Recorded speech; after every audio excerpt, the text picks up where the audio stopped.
So how did Saturday Night Live give you a call, or how did you wind up on their radar screen? I had done a few projects. I had worked with like Andy Samberg. I had worked with Tina Fey on this project with Fortune Feimster. The show didn't get picked up, but I was starting to make my name around some folks who had been on the show, and so I guess they had floated my name.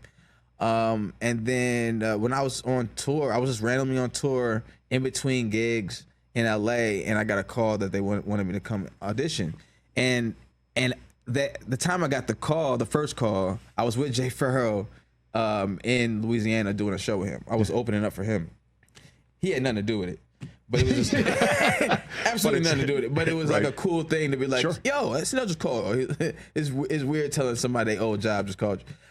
But he was super cool about it, and then I went and did it. Didn't get it that year, but then I went and got it the second year. So then you're auditioning a second time is what got you the green light. That's what got me. I think it was because I acted like I didn't care because I was mad I didn't get it the first time. Okay. And so I was like, life goes on. You know what I mean? And I was like, I'm going to do this, but I don't even need it. And then they called me like, do you want it? I'm like, yes.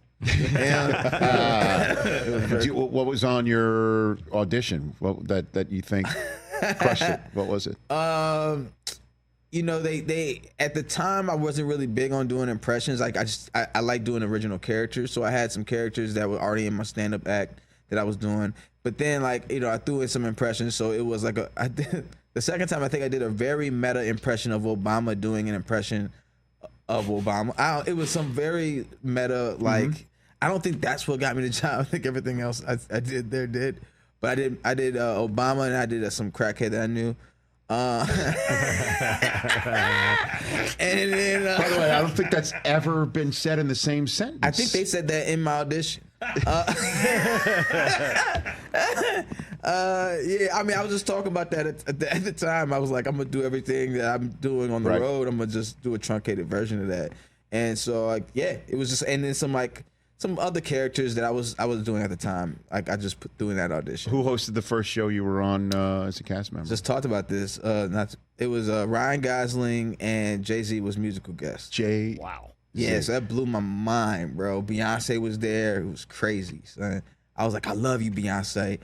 Not in that way, Jay. And then and they laughed, and I was like, thank God. And and they were sitting with Swiss Beats and Alicia. It was out at the after party. It was like the best way to just kick off the SNL career. It was just like very, very, very cool. Yeah, Ryan Gosling just got nominated for his most recent hosting version on SNL. Oh, Ryan's dope, man. He's so good at that job, and he just understands what it is. He goes there and knows he has to commit to things. Yeah. Like, you know, submit to the process and kind of just know what kind of fun you're trying to have. Man. What's your favorite skit that you pitched or wrote or had something to do with that made it on the air and you're one of my favorite things I had ever pitched was Jameson Bond. It was James Bond who can't hold his liquor. It never got to air. No. It got to we did a live version of it, which should have been taped, but I was new and I didn't know how to navigate it. But we did a live version of it. It didn't work because it was like an action scene. Yeah. It's hard to do like a live action scene, but it was really fun. And I was like, maybe one day I'll do a Jameson Bond somewhere. But it was super cool to just act drunk. as a spy. As a spy, you know what I mean? Just telling on yourself because you're faded. So you're blowing your own cover. I'm a spy. Who are you? You know, man. Just are you drunk, Jameson? You're drunk. Jameson. You know, it was very fun. And with the one that got on that I always would like, and I'm surprised got on was That's the Game. It was a thing I wrote with Streeter and Mikey Day. Yeah. And it was about a drug dealer that's trying to take over the drug game from his OG, but he doesn't understand how to do it. Mm-hmm. So he's like, it's a takeover, but like, so if you were trying to pick up product, where would you pick it up from? You know? so it's like very clear he has no idea what to do outside of take the game. Yes. And I was surprised that they put something like that on TV, but they did. And it was awesome. It was very funny, and I'm really proud of it. So you were on Chris Fred here on the Rich Eisen Show. You were there. Barkley hosted while you were there. Did that happen while you were there? Oh yeah. Charles hosted. I love Charles, man. He's the best.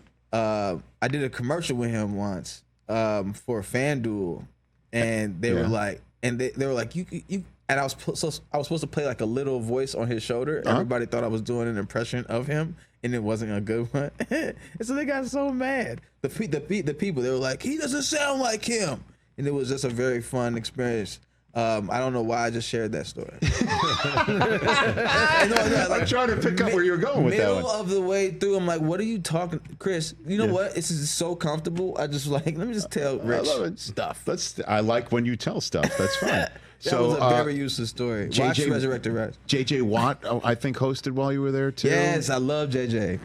I love JJ Watt. He's like, athletes are usually the best hosts. Why do you say that? They're always performing live all the time. Yeah. And they're always game for anything usually. And it was just so fun. That was one of my favorite sketches. Was with JJ Watt. Which one was that? It was one where I played this kid on the team who, it was kind of like Rudy, where I could play this kid on the team who was like not really good and too small to play, and everybody's like, give him a chance. Give him a chance. And JJ's like, no, he fucking sucks. He's shit. I mean, and I did suck, you know? But it was just like, it's supposed to be like this inspirational scene from like every football movie you've ever seen in your life.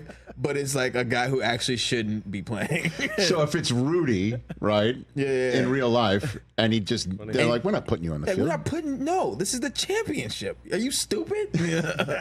And JJ killed that, man. He was so good in that. Sounds like a modern version of the famous Peyton Manning send-up of the United Way commercial, where he would throw the footballs directly at the kids' heads and just complain when they didn't catch and whatever. That was classic. That was great. That was an absolute. I think you should always throw football at kids' heads. No, I'm saying. Catch the Rich Eisen Show every single day on the Roku channel, 12 to 3 Eastern, for free.